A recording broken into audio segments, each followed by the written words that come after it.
Jésus-Christ savait que son Père l'aimait. En tant que fils dans le royaume, tu dois savoir que ton Père t'aime. Dites-moi gloire. Jésus savait que son Père l'aimait. Et en tant que fils et fille dans le royaume, tu dois savoir que ton Père t'aime. Tu dois être convaincu que ton Père aime. Alléluia. Dites-moi gloire. Alléluia. Dans le royaume, donc, en tant que fils de Dieu, tu dois savoir que ton Père aime.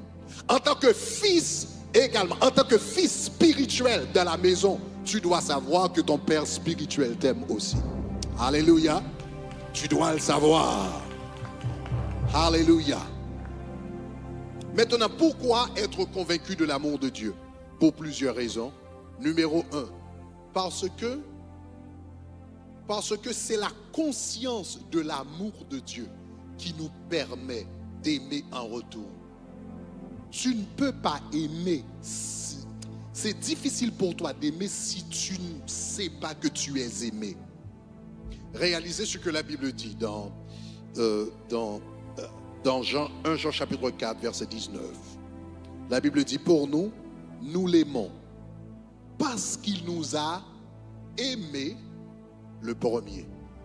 Qu'est-ce qui nous fait aimer Dieu? Parce que Dieu nous a aimés le premier.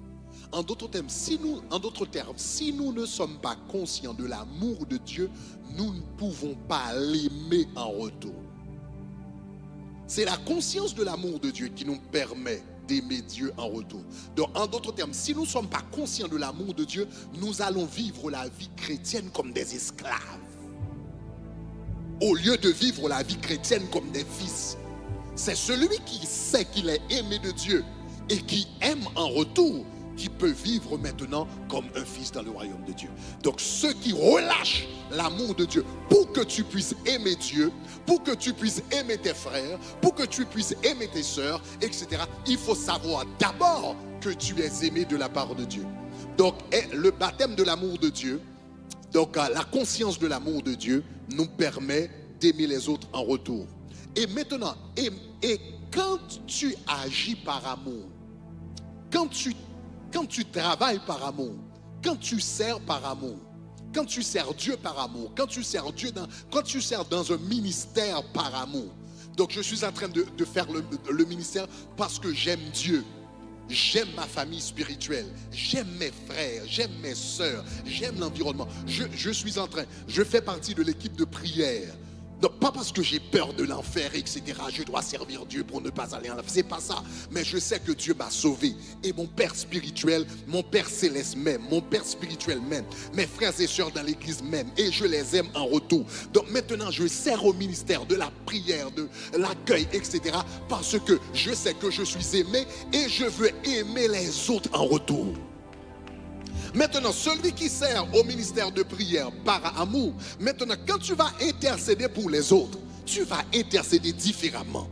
Parce que je suis en train d'intercéder pour mon frère, pour ma soeur, pour les autres qui viennent par devant. Je suis en train de prier pour eux parce que je les aime. J'ai été aimé. Quelqu'un m'a aimé quand j'étais pécheur.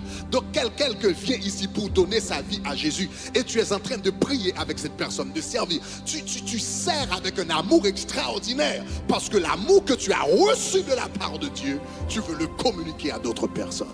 Est-ce que ça va? Dites-moi gloire.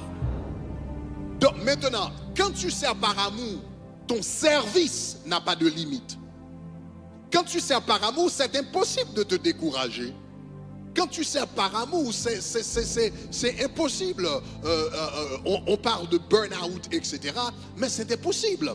Regardez, Jésus-Christ, parce qu'il savait que son Père l'aimait et qu'il servait par amour, regardez ce que la Bible dit dans Jean chapitre 15, le verset 17.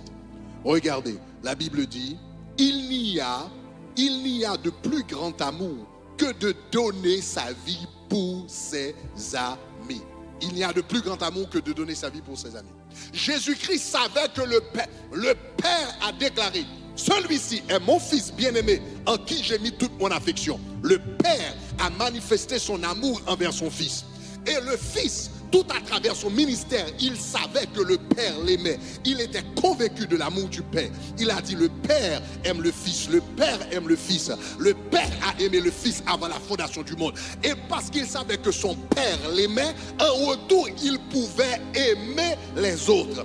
Et il a tellement aimé les autres qu'il a consenti à donner sa vie à la croix. Parce qu'il aimait.